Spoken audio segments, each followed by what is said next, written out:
You. সব কলকাতার লোকজন বাংলায় বেশি কথা বলছে।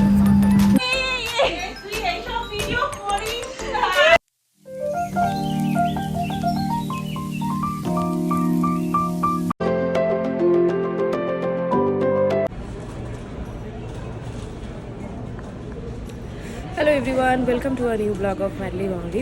আজকে অনেক দিন পর ডেলি ব্লগে শ্যুট করছি, বিকজ আজকে আমরা যাচ্ছি ব্যাঙ্গালোর থেকে কলকাতা। অনেক দিন পর আমরা কলকাতা যাচ্ছি, অলমোস্ট 3 মান্থস। মানে লাস্ট ব্যাঙ্গালোর এসেছিলাম জানুয়ারি মাসে। তো নববর্ষ আসছে, তো নববর্ষের জন্য অবশ্যই কলকাতাতে যেতে হবে। কলকাতাতে না গেলে সেই মজাটা ফিল করা যাবে না। তো যাই হোক, আপনারা দেখুন আজকের ব্লগটা। আমাদের অ্যাকচুয়ালি 6:30 ফ্লাইট, তো এখন আমরা এয়ারপোর্টে আছি। তো জাস্ট সব সিকিউরিটি চেক এভরিথিং সব কিছু হয়ে গেছে। এবার আর আধ ঘন্টার মধ্যে বোর্ডিং হবে, দেন 6:30 ফ্লাইট। তো আপনারা দেখুন পুরো ব্লগটা। যদি ভালো লাগে অবশ্যই একটা লাইক করে দেবেন, চ্যানেলটাকে অবশ্যই সাবস্ক্রাইব করে দেবেন। তো দেখতে থাকুন ম্যাডলি বাংলি। আমরা যেখানে থাকি সেখান থেকে এয়ারপোর্টটা মোটামুটি 1.5 ঘন্টা সময় লেগে যায়। তো যথারীতি আমাদের যেহেতু সন্ধেবেলা ফ্লাইট, আমরা ওই 2-2:30 নাগাদ বেরিয়েছি। আর অসম্ভব গরম পড়ে গেছে এখন ব্যাঙ্গালোরে। এত রোদ, মানে দুপুরবেলা বাইরে তো একদমই বেরোনো যাচ্ছে না। কলকাতাতেও গরম, কিন্তু আমার মনে হয় এই গরমটা অস্বাভাবিক যেন সব জায়গাতেই পড়েছে, যেন ভীষণ গরম, ভীষণ। তো যাই হোক, অলমোস্ট 1.5 ঘন্টার একটা রাস্তা ক্রস করে আমরা পৌঁছে গেছি এয়ারপোর্টের কাছাকাছি। এবার ঢুকবো। আর তারপরে তো যথারীতি এয়ারপোর্টের যত নিয়মকানুন হয়, আমাদের অ্যাকচুয়ালি ডিজি যাত্রাটা আছে। তো ডিজি যাত্রাতে আমরা বোর্ডিং পাসটাকে ইম্পোর্ট করে নিই, যাতে এয়ারপোর্টের নেমে ভেতরে ঢোকা থেকে শুরু করে সিকিউরিটি চেক এভরিথিং সেগুলোতে যেন সুবিধে হয়। তো যার জন্য আমাদের অতটা লাইনে দাঁড়াতে হয় না। তবুও আজকাল সব মানুষের ফোনেই এখন ডিজি যাত্রা অ্যাপটা আছে বলে তো সবাই প্রেফার করে যে একটু কম লাইন, একটু কম লোকজনের মধ্যে দিয়ে যাবে। তো যার জন্য সবার কাছেই এখন এই অ্যাপটা আছে। তো যাই হোক, চলুন নেমে পড়েছি। এবার আস্তে আস্তে ভেতরের দিকে যাই। ট্রলিটা নিয়ে নিয়েছি, আর আমাদের একটাই ব্যাগ রয়েছে যেটা চেক ইন করাবো। তো যেহেতু দুজন আমরা, তো দুজনে মোটামুটি 15-30 কিলো অ্যালাউড। তো আমরা একটাই বড় ব্যাগ নিয়েছি, সেটাকে চেক ইন করাবো। তারপর চলে যাব সিকিউরিটি চেকে। হাতে মোটামুটি 2 ঘন্টা মতো এখনো সময় আছে, তো অসুবিধা নেই। তো আস্তে আস্তে ভেতরের দিকে যাই।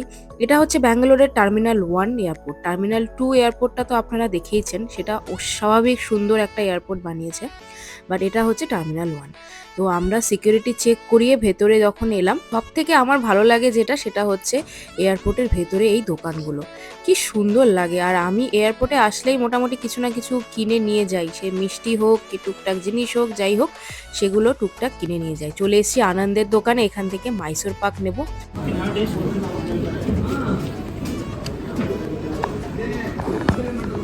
Thank you. অ্যামেজিং।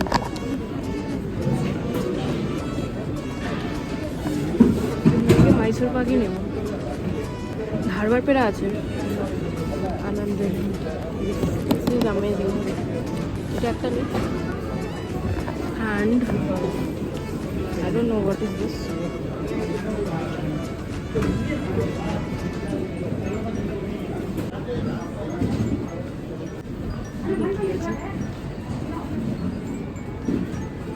भैया ये वाला मैसूर पाक इधर कितना प्राइस है? 785 rupees. 780? 85 half kilo. Half kilo.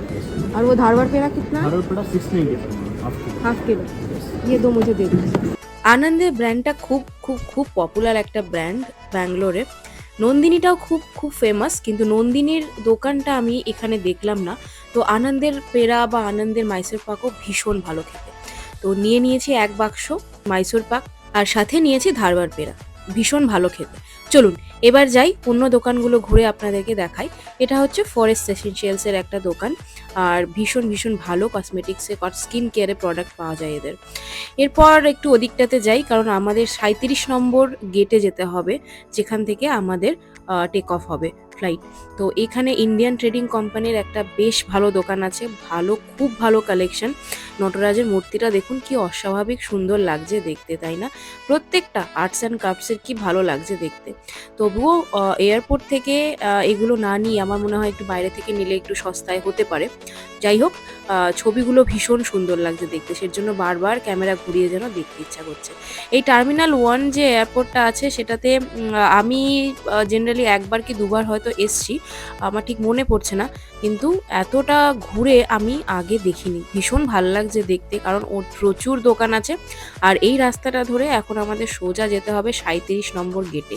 তো সেখান থেকে আমাদের ফ্লাইটে ডিপার্চার আছে। তো চলুন এবার আস্তে আস্তে আগের দিকে যাই, গেটের ওখানটাতে যাই। ওখানে যে যতগুলো দোকান আছে সেগুলো আপনাদের দেখাবো। চলে এসেছি WH স্মিথের এই বইয়ের দোকানটা। এটা তো আশা করি আপনারা এয়ারপোর্টে দেখেই থাকবেন। ভীষণ ভালো কালেকশন বইয়ের এখানে, তার সাথে সাথে আরও অনেক রকম জিনিস আছে। তো বই আমি প্রত্যেকবার এয়ারপোর্টে যাই আর একটা না একটা বই কিনি। তো আজকে অনেক কন্ট্রোল করে রয়েছি, বই আমি আজকে কিনবো না।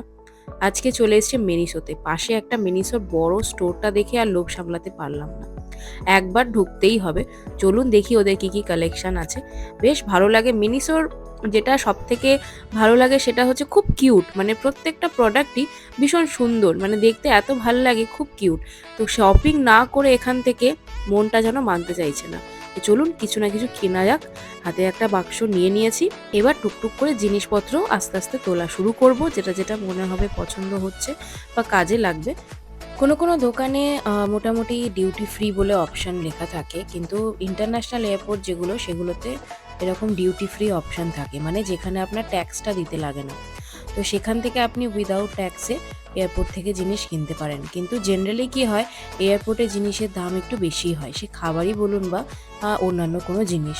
কিন্তু মিনিসে তো মোটামুটি দামের যে ব্যাপারটা, তো দামটা মোটামুটি সব মিনিসোতেই সেম। তো প্রোডাক্টের ওদের আলাদা করে কোনো দাম বেশি হয় না। আর আমি যেখানেই যাই মোটামুটি একটু পারফিউম পছন্দ আমার।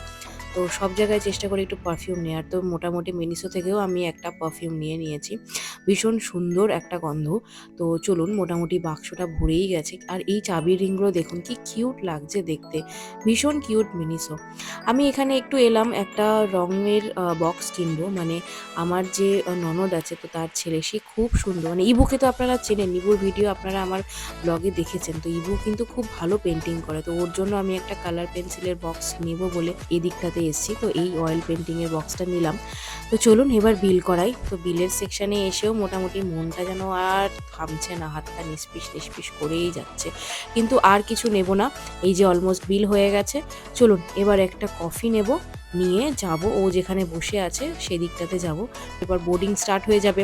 তো বোর্ডিং স্টার্ট হয়ে গেলে তখন ঝামেলা হয়ে যাবে। তো এই থার্ড ওয়েভ কফি বলে যে দোকানটা আছে এটাতে এলাম। কি সুন্দর স্ন্যাক্সগুলো আছে, এখান থেকে একটা কফি নেব। আর একটা কফি নিলেই আমাদের দুজনের হয়ে যাবে, কারণ অনেকটা কফি থাকে। তো একটা এই সল্টেড কাজু বাদাম নিলাম, আর নিলাম একটা কফি।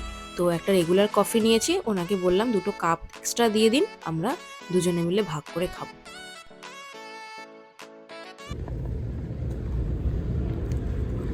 এই কাপে ঢেলে আমরা দুজনে খাচ্ছি। বোর্ডিং করবো এখন, 8 ঘন্টার মধ্যে বোর্ডিং শুরু হবে। সিকিউরিটি হয়ে গেছে, সব হয়ে গেছে। এখন বসে আমরা একটু কফি খাচ্ছি। একটা কফি নেওয়া হয়েছে, সেটাকে দুজনে মিলে ভাগ করে খাচ্ছি।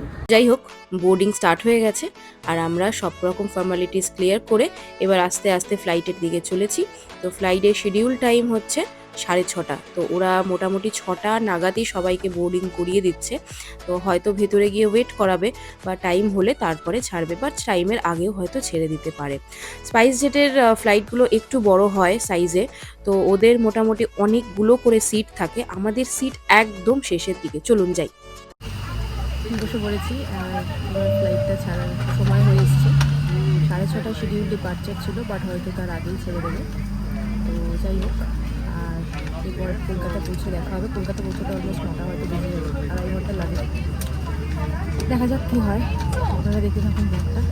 আমাদের সিট একদম পেছনে, দুজনকে পেছনে আসতে গিয়ে জীবন বেরিয়ে গেছিলো, জায়গাও পাচ্ছিলাম না ঠিক করে। পালাতে গেলে তাদের কথা কী করে বেরোবো, মানে নামার সময় যদি পেছনে গেটটা না করলে আমরা কিন্তু খুব অনেকটাই দেরি করে নামতে হবে, কারণ সামনে থেকে সবাই নেমে গেলে তবে আমরা নামতে হবে। যাই হোক, বসে পড়েছি। এবার মোটামুটি বিমানটা চালিয়ে দিলেই আমাদের সুবিধা হয়, তাহলে তাড়াতাড়ি পৌঁছাবো। ও, মাথায় হাওয়াটা লাগছে দেখো, তোমাকে সাথে সাথে এই বাইরের ওয়েদারটা তো ভালো লাগছে দেখতে। উইন্ডো সিট কেন না, উইন্ডো সিট তুমি তো বারবার করে টয়লেট যাবো করো। হ্যাঁ, ওয়াশরুম একবার যাওয়া যায়, একবার জন্য উঠে তুমি দুবার যাও, 4 ঘন্টার ফ্লাইটে 5 বার। সব কলকাতার লোকজন ঘুরতে যায়, বাংলায় বেশি কথা বলতে পারছে না। জানি বলছি সবাই বুঝে যাবে।